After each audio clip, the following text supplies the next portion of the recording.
My name is Matthew Howard, and when I was a student at Concordia University in Montreal, Benjamin Netanyahu was invited to speak on campus. It was 2002, and what followed became known as the Concordia Riots, broadcast around the world on all major networks. I was there that day, as an executive member of the campus's Amnesty International chapter, and what stuck with me most wasn't the shouting or the shattered glass, it was what came after. The university banned all discussion on Israel-Palestine. Our goal at Amnesty was clear, to reopen dialogue. At the time we held the meeting, the Palestinian Solidarity Group was there, but Hillel, the Jewish group, was not. So I walked over to their office by myself, and we started talking. It was a deep and meaningful conversation. They knew I opposed occupation and the politics of Benjamin Netanyahu. When I left, they gave me a copy of Dershowitz's A Case for Israel. I agreed to read it, and we resumed talks. The moment stayed with me.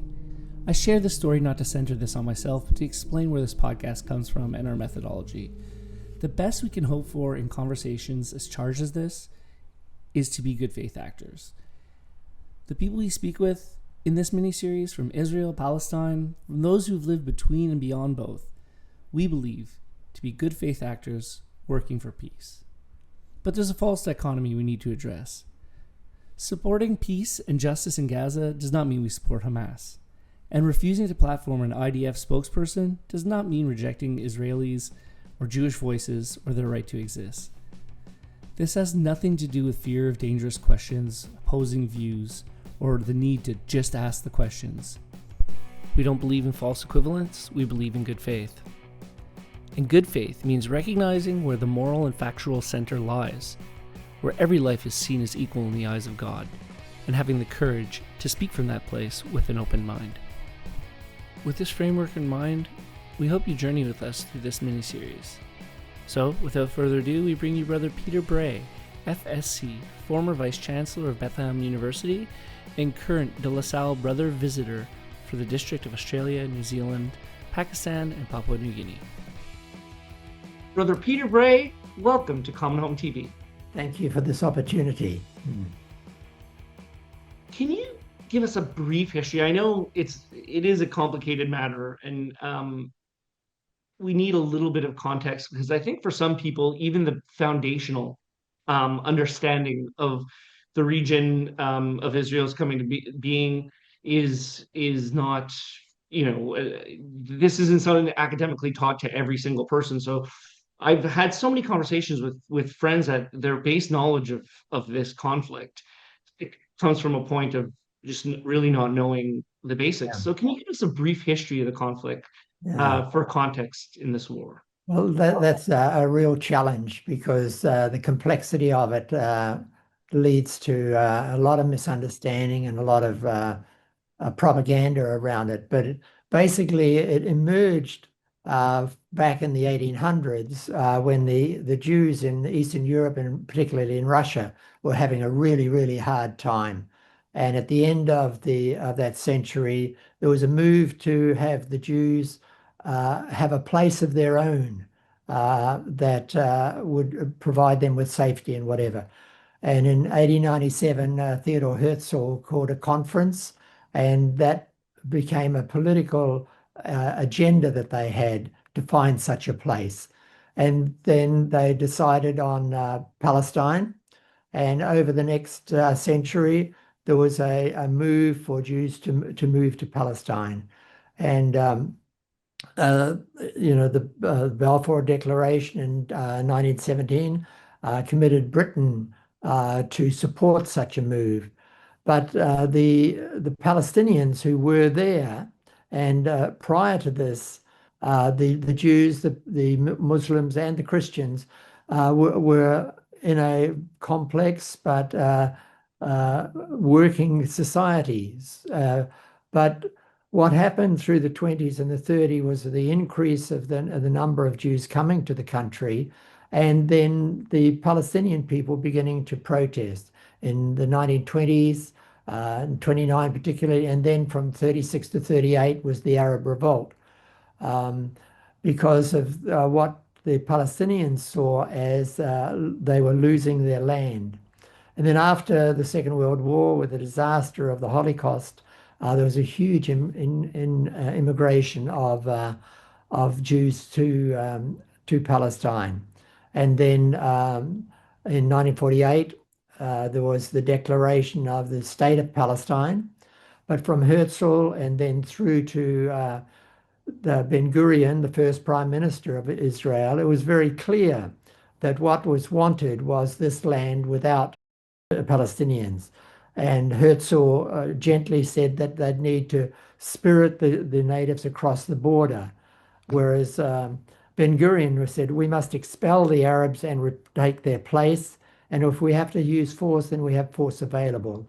And that became obvious in 1948 with the Nakba, as the Palestinians call it, the disaster, where some 750,000 Palestinians were driven out of their villages, and many of them were killed in what Ilan Pape talks about as the ethnic cleansing of Palestine. And then the United Nations tried to establish a solution to the problem and failed.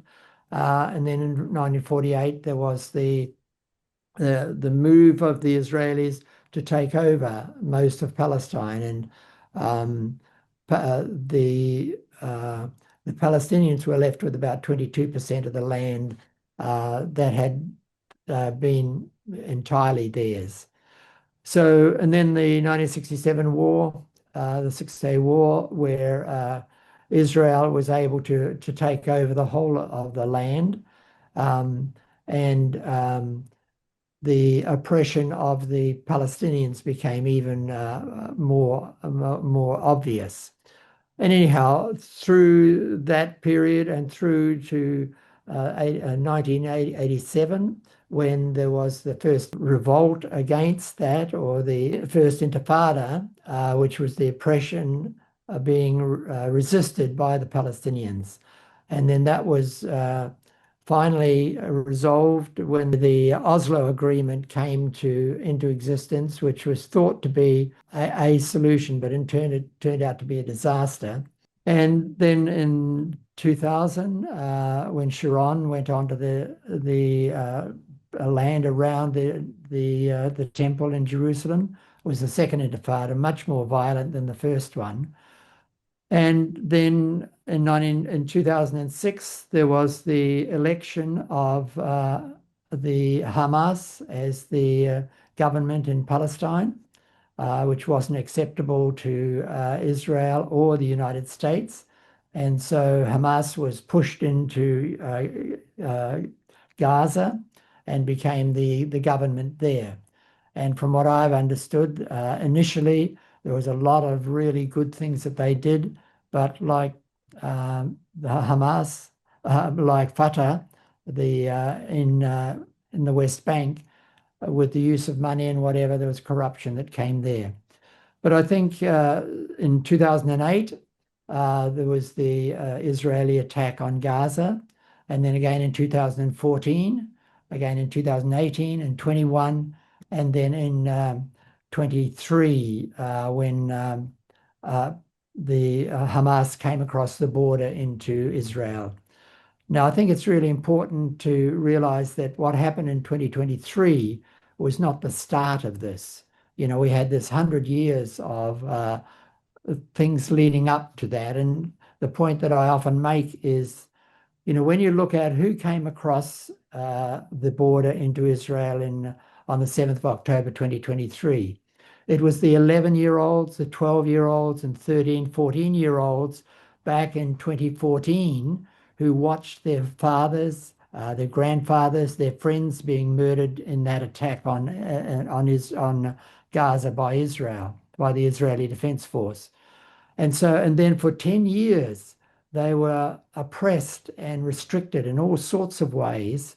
And then in 2023, they burst out of that. And while I disapprove strongly of what they did, and particularly of taking civilian hostages and killing civilians, but I can understand why it happened. And I think, that's a very, very brief overview. It's much more complex than that. But I think it's important to see what's happening there over the last 2 years, as emerging out of a much broader oppression that they were experiencing. Can you explain a little bit about what the two occupied Palestinian territories are? Let us know what the West Bank is and what Gaza is, and how are those, because you spent majority of your time in the West Bank, how are those in the West Bank viewing what's going on with the destruction of Gaza, being that they have different leaderships? Well, if you go back to before 1948, the Palestinians had 99% of that land. And then in 1948, when Israel was established and the Nakba, the Israeli Defense Force took that land. And as I mentioned, 750,000 Palestinians were driven out of their villages. But there were some that stayed in their villages. And when Israel was established as a state, they became citizens of Israel. So you have Palestinians, about 2 million of them, as citizens of Israel. And then the West Bank is an area on the West Bank of the Jordan River. The Jordan River comes down from the Sea of Galilee down to the Dead Sea.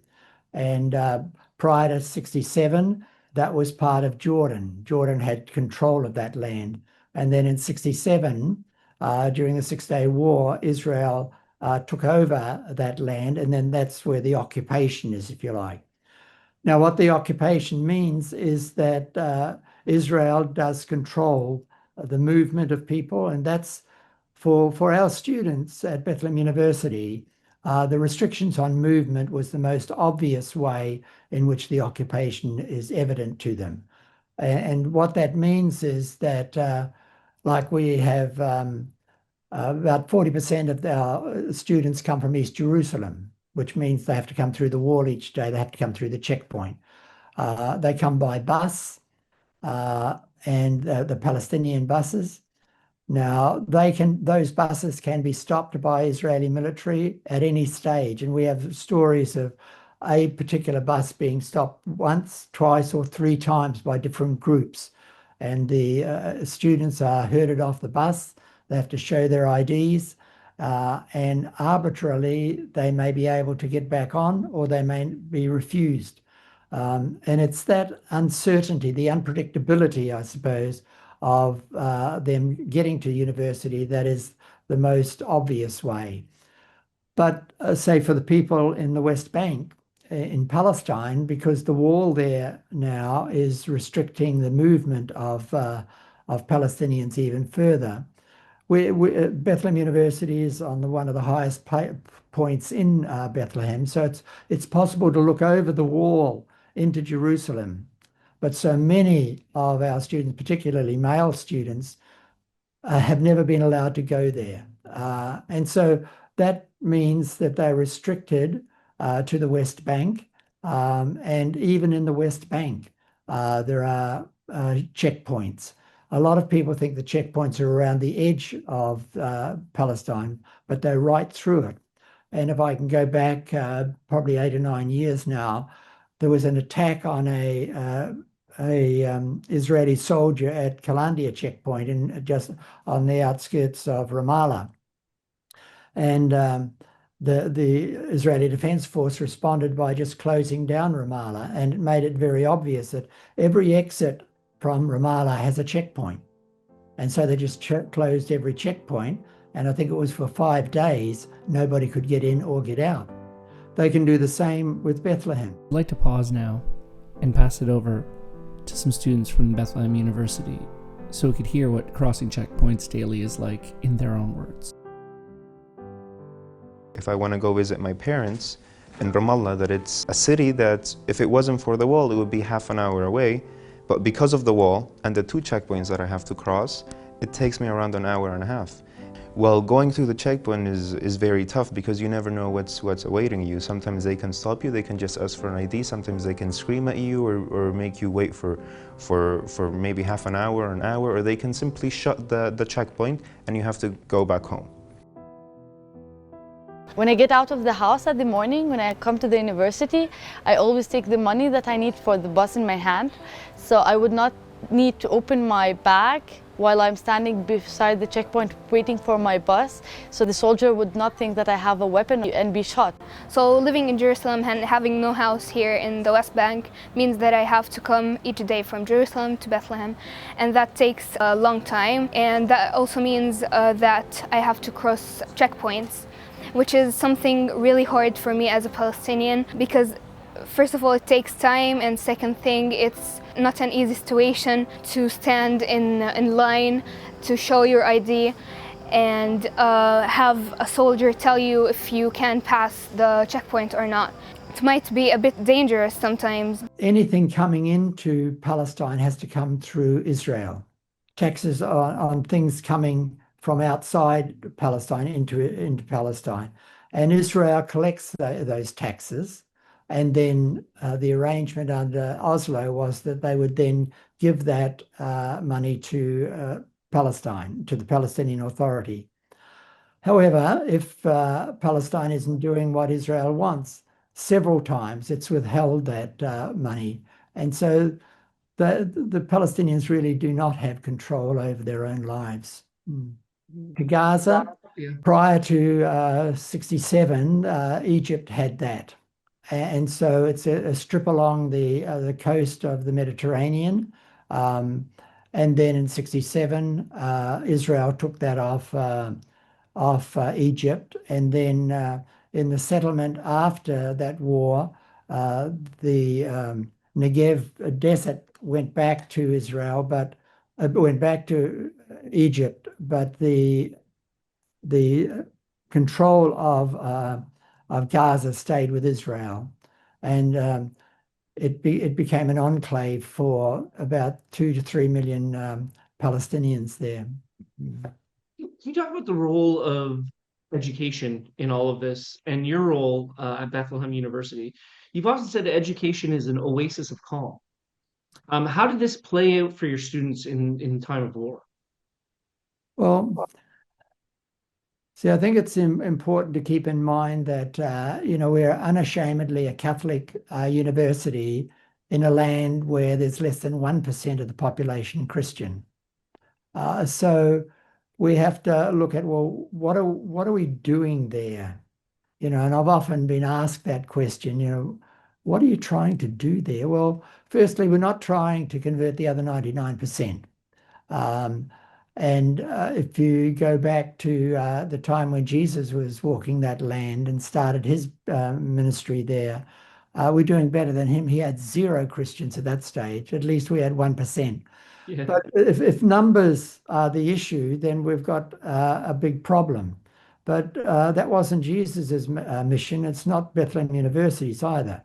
If you go to chapter 10, verse 10 of St. John's Gospel, Jesus makes it very clear what his priority is. He's come that they may have life in all its fullness. That's what Jesus was on about, exactly what Bethlehem University is on about. Whether they be Christians or Muslims or no faith at all, what we are trying to do is create an environment, develop an atmosphere, and provide opportunities for students to acquire the knowledge, to gain the skills, and then to develop those attitudes and those virtues that's going to enable them to live life as fully as they can, despite the restrictions, despite the occupation. And I think by doing that, what we're enabling them to do is to have more control of their life. And I think the important aspect of that is that we are bringing Muslims and Christians together. We unashamedly are a Catholic university, and so we have a preference for Christians. And we had about 20% of the students at Bethlehem University were Christian. But many, I'd almost go as far as saying most, of the Muslim students who came to Bethlehem University have never met a Christian till they came to the university. And I think that opportunity for Christians and Muslims to come together is a significant contribution that Bethlehem University is making to that. So the idea of providing an education to enable students to live life as fully as they can is very much tied into the gospel. And, we're unashamedly a gospel-based university. We are a joint venture with the Vatican when it started in 1973. And the Vatican is still significantly involved with us. I can see that play out. I'm so glad you're saying this because I think that proselytization is different than evangelization, but what you're saying is really a beautiful evangelization. I think a lot of secular people hearing that would kind of say, "Oh, I would have thought they were there to convert or to do, to not understand what Catholic education is all about." In the Australian context, I can see it play out in my kids' school and in the parish schools that the Redemptorists work with. The identities of people who are not of the faith are being looked after in the exact same manner as you speak. So that's excellent. I really, really enjoy that perspective. And I think one other thing that I just wanted to mention, or tying back to the comment you made, see, because I mentioned the issue that students have in coming to the university. There's the checkpoints, there's the flying checkpoints anywhere they can be held.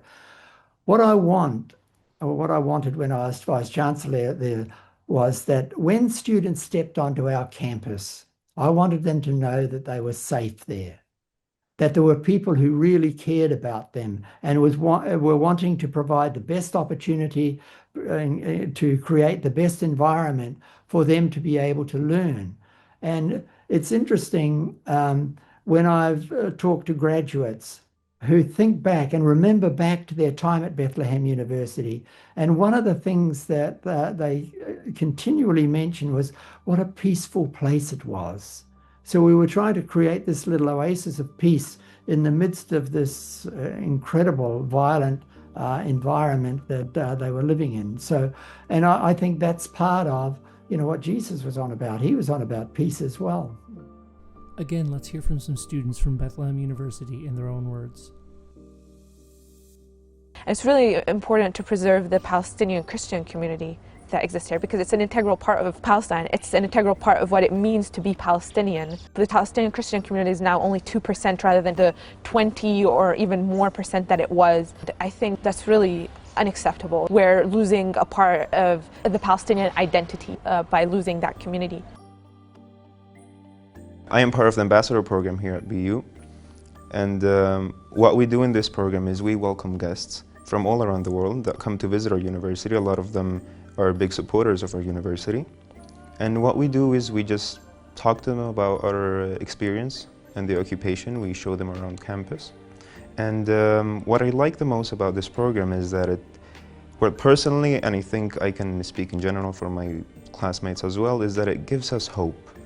When we see people that come into our campus and listen to us, and for once they put away all the biased news that they hear around, and they listen to us and they get in touch with us, and they open their eyes to what's really happening. They are talking to actual Palestinians and they're hearing the other side of their stories. So at that point they can come with their own conclusions, and they can realize that what's happening, it's real, that people are suffering, that people are living under very harsh situations. And when things got tough, Bethlehem University gave me hope. It reminded me that despite the hassles, obstacles, and injustice, that I am an individual who is part of that bigger purpose. This series, we're speaking about identities, and I think it's very important to look at it through perspectives and different identities. We spoke with Father David, and we'll get to that podcast where it's an incredible mix of identities of understanding. We spoke with Hannah, an Israeli, and we're speaking with yourself as an outsider, as a New Zealander coming into the West Bank. How does that lens shape your view? Maybe you could talk a little bit about coming there, what you knew about it beforehand, and also living it as an outsider coming in. I had visited Bethlehem University once in 2007 on a tour of the Holy Land. But I'd have, looking back, I was so ignorant. It was just incredible how little I knew into a very, very different culture. And without a background, I suppose. And I suppose one of that in some ways was an advantage in that I was able to view things as an outsider, and I wasn't caught up into the family, into the political things, and the tribal thing that was so prominent there. And it gave me a perspective that enabled me to ask questions innocently, and sometimes not so innocently, but ask questions that caused people to reflect differently. I think that I wasn't limited, I suppose, by the political environment that the families grew up in, and that the students at the university were locked into in some ways, and it gave me an opportunity to see things in a more, I wouldn't say objective way, probably more objective way than people who had their whole lives had been under that oppression. I had some disagreements with people there because there were some people who felt that the only way to get a Palestinian state was through violence, and I objected to that and continually talked about the fact that this is not going to be resolved in a violent way. And as a Catholic university, we had to be aware of that, because it would be so easy to drift into hatred and revenge and all that sort of thing, which is unfortunately part of the characteristics of some of the more radical Palestinians that are there. Mm. And coming to your pilgrimage, I was fascinated by learning about your Camino in 2004 as an act of solidarity. What did that journey teach you about connecting with Gaza and the people so far away, as well as the role of Camino pilgrimages in a faith sense? I had been invited probably 4 or 5 times during my time at Bethlehem University to go on the pilgrimage, and the last time it came close. It was in 2022, I think it was. But after I'd finished the sabbatical, I had the opportunity, and I was sponsored by the chair of the foundation board of Bethlehem University, and he asked me if I would make it a fundraiser, then he would sponsor me. So I was more than happy to do that, and I had a banner that I put on the back of my pack. I can send you a copy of that, in which I was walking in solidarity with Palestine and walking to raise funds for Bethlehem University students. It was a wonderful conversation starter, if you like. And what it taught me was how little people knew about what was going on there. And particularly a really distorted understanding of what was happening in Gaza at that time.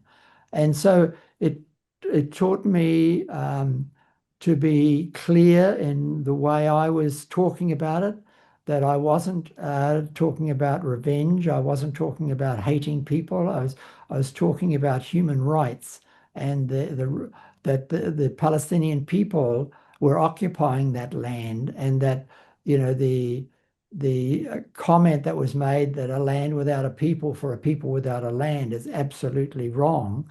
And it taught me about the need to be sensitive to where people were. But in the last week, as I got closer to Santiago, I decided to reflect back on my life. I grew up in a little place called Waitara in Taranaki in New Zealand. And looking back during that time, it seemed so idyllic in comparison to the students that I had been engaged with for 15 years and hearing about what they were going through. And so it taught me to be much more sensitive about the experience students at Bethlehem University were having as they were growing up. And therefore, what welled up within me was a huge sense of gratitude, not only for how I grew up, but the opportunities I've had, the people I've met, the places I've been, the projects that I've been involved in. I just find, for a little boy from Waitra, having those opportunities was just incredibly a sense of gratitude. And then out of that, a sense, well, if I've been so lucky, then I have a responsibility to try at Bethlehem University and other opportunities I'll have to enable people to live their lives as fully as they possibly can. There's really is something spiritually cleansing for even just a long walk. And I could imagine that your time on something like that must have been not just an act of solidarity, but a great spiritual journey. Now, speaking about the lack of solidarity, I have to question about Catholic leaders, both lay and clerical, and their reluctancy to criticize Israel at the beginning of this, or even just occupation, speaking about occupation in the way the rest of the world does. And we're speaking about the Catholic West, basically, right now. This isn't casting the whole church. But through your perspective, what's not being understood? I think, to put it in some sort of context, one of the things you really do have to admire a great deal is the incredible efficiency of the Israeli propaganda machine. What they have been able to do for a little country that they are, in terms of, the narrative that's out there is the Israeli government's narrative. And one of the great achievements that they've had is to equate anti-Semitism with criticism of Israel. And so, in my experience in talking to people, there's a huge, huge fear of being labeled anti-Semitic. And clearly, who would want to be an anti-Semite like this? Yeah, but see, right? What they've been able to do is equate that with any criticism of Israel. And, when I was on the Camino, the second morning, I think it was, I was having breakfast with two professors from a university in the United States. And they were just aghast that I would have this banner and that I would be so open, because they would say, if we tried to do anything like that at our university, we'd be dismissed, because the university is so sensitive about being labeled anti-Semitic. So I think, that context, I've been labeled anti-Semitic, but what I've tried to emphasize is that I'm strongly against anti-Semitism and the rights of the Jewish people. All that I've spoken on TV, on radio, in papers, and whatever. So I'm strongly recorded as that.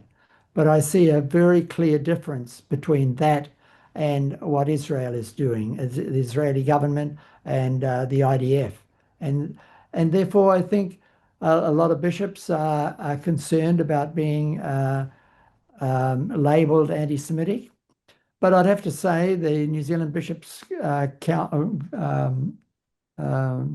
what is it? New Zealand bishops gathering, anyhow, whatever they're called. That the New Zealand bishops invited me back in 2022 to go through the country and expand on. They put out a statement in July 2022 on Palestine. It was a reasonable statement. I had a few comments about it, and then they asked me if I'd go and elaborate on it. And so in the early part of 2023, I did 9 presentations across New Zealand, elaborating on what they had said. And I think, they were very happy for that to happen. And I think, I had hoped that they would be much more outgoing and much more prominent, particularly in the last 12 months. There was a priest from Wellington chained himself to the door of the Minister of Finance, protesting about the fact that the New Zealand government hadn't taken a stronger stand. So the church has, in some ways, has been prominent, but I think there is a need for us to, as a church, to be clear on what we are saying about the respect that has to apply to everybody, irrespective of religion, ethnicity, or whatever. And I think that, I've written to the bishops, I've written to the Prime Minister and to the Minister of Foreign Affairs in New Zealand several times now. But I think the church needs to come back to the gospel and, like Jesus, focus on the non-violent aspects of bringing a close to this oppression in Palestine. Well, you see now because you have the United Nations, you have almost every respectable human rights coming out and calling this genocide. And with that, there's public sentiment. That tide has turned. I think I would say that a majority, especially young people, are looking at this situation and understanding sort of the occupation for what it is. What does that say about the church's response? Will that affect a legacy? And how do we ensure that the next time we have to deal with such a hard truth, we learn from not being as vocal from the offset? Well, I think the real danger is that the church will be considered irrelevant. This is a major human rights issue. Some people say this is a very complex situation. It's not really. It's one people oppressing another people. Full stop. That's to me, to my mind, I get that a lot, and it's one of my biggest pet peeves. I've been following this situation since 2003. I've been immersed in it. There are complexities for sure, but that's a way to stop conversation. It's another form of propaganda. It's like, it's complex. Like, well, I understand it, you don't. Let's not talk about it. Anyways, I'm sorry to cut you off, but it's just for me that the word complexity always coming up really it stirs me because of exactly what you were saying. But I think how we go about it is really important. See, I think demonizing the proponents of Israel or the supporters of Israel is not the way to go. I think that in the last analysis, if we're gospel people, then the way in which we go about things has to come back to love, the power of love and the power of truth. And I think those are the areas that we need to focus on, rather than proving how righteous I am, how superior I am because of my moral. See, what we're needing to do is engage people. Now, if we're humiliating them or trying to defeat them, that's not going to work.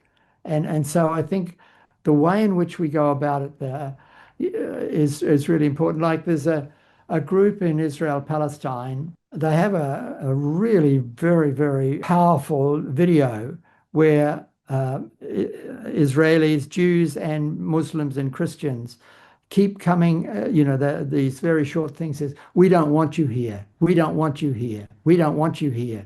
And it really sort of confronted me. And I was wondering and it happens, it gets to the end of the video, and they are a group of families who have lost children or relatives in the conflict, and they don't want more people joining them. So it's a very effective way of saying that this has to stop. But one of the things, we hosted them at Bethlehem University on one stage, and what impressed me was the way in which Israelis who had lost children as a result of Palestinians, and Palestinians who had lost family members as a result of Israelis, were coming together and talking about their pain and against the fear that they had of losing more and all that sort of thing. And I think that sense of engaging with one another, engaging with the opposition. It's difficult. It's difficult now because I suppose the initial thing is, of hatred, of revenge, and all that sort of thing, and that's not going to bring a solution. I think what you're saying is absolutely prophetic. Unfortunately, we're going to be putting this out on the internet, and internet culture sort of embodies some of the worst of us. The idea of exactly what you were saying is antithetical. The outrage online is all about domination, and it's all about destroying and eviscerating, and that's completely contrary to the gospel values you were just speaking about. And the whole respect thing, as a De La Salle brother, Jean-Baptiste de La Salle was very, very strong on the need to respect every individual. He was talking to the brothers about the students in class, but I think it applies to any way in which we relate to people. And see, having come back from Palestine, there is a danger of feeling helpless. When I see what's happening, there's nothing I can do to change the Israeli military or the Israeli government, nothing.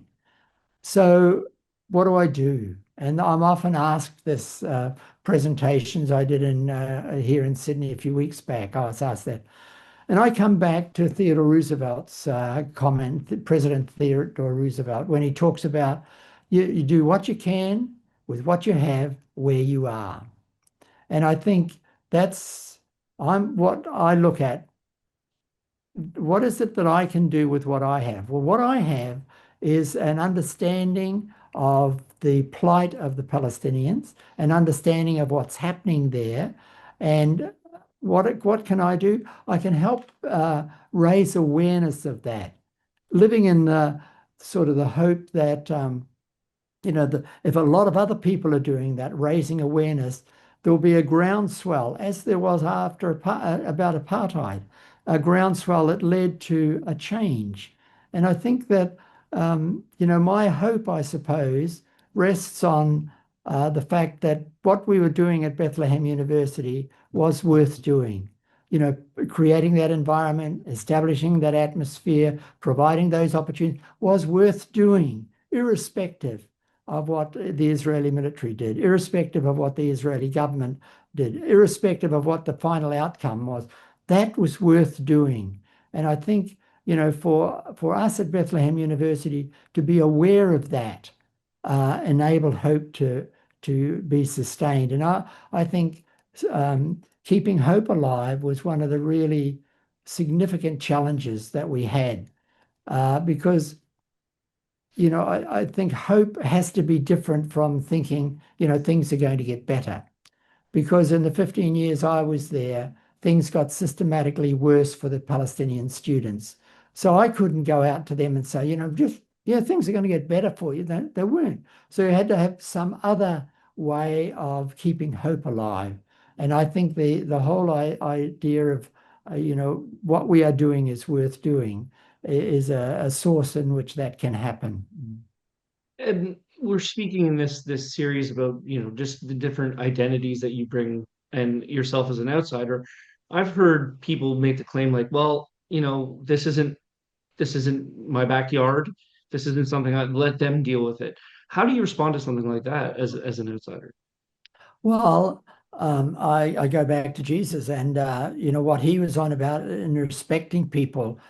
I suppose I feel as a human being, I have a responsibility for human beings. And if I see that human beings and their human rights are being curtailed, then I think I have a responsibility to do something about that, do what I can with what I have where I am. Because, ultimately, if we don't respect human beings, then, who are we really? It just seems to me that as a Christian, as a brother, I have that sort of responsibility, and I can't just turn away and pretend that it's not an issue. And finally, I'd like to ask you, as you move forward with your role in Oceania and no longer staying in the West Bank, how does your witness of living there and working at the University of Bethlehem carry you at present and in going forward? Okay, I think one of the things I'm just so conscious of is how fortunate I was to have those 15 years there. By far the most difficult job I ever had, but the opportunity to see the resilience of people, of becoming aware of faculty and staff and particularly students and their desire, I suppose, to live life to the full. It's made me, in being back here, a great advocate for them, but also it's made me aware of, this present moment. This present moment is what I have now, and how does that play out for me? And therefore, the question of who do I choose to be here now in Australia and back in New Zealand, that is going to enable me to live out, the call that Jesus has extended to me. How do I live out being a Christian? How do I live out the gospel? And I suppose that sense of gratitude that I mentioned earlier that arose during the Camino, I'm very conscious of that in the light of, I'm still in touch with people in Bethlehem and that sense of what they're going through at present and how fortunate I am and therefore the responsibility I have to do what I can with what I have where I am. Brother Peter, on behalf of everybody at Common Home TV, Mission of the Redemptorists, we thank you so much for your time. It was very illuminating, and everything you've done to help this project get off the ground. So we really thank you for your time. You're welcome, and thanks for the opportunity of me being able to advocate for those Palestinian students. Shukran.